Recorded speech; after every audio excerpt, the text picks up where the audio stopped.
அப்படித்தான் எடுத்துக்கொள்ள வேண்டும்.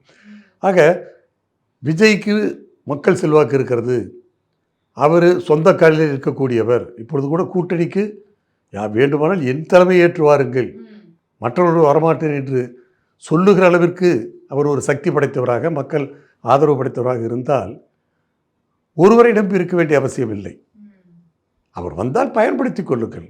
அதற்காக ஏன் அதாவது உங்களுடைய பலகீனத்தை காட்டிக்கொள்வதற்காக மற்றவர்களை பலசாலி போல காட்டி உங்களை பலகீனப்படுத்திக் கொள்ளுகிறீர்கள்?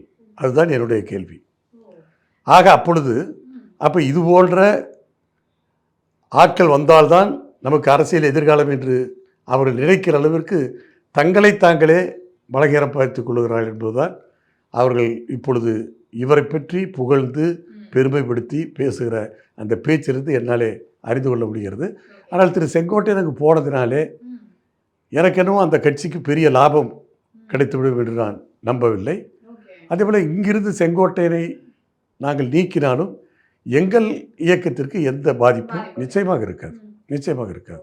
அது ஒரு நாள் செய்தி. அவர் போனது ஒரு நாள் செய்தி.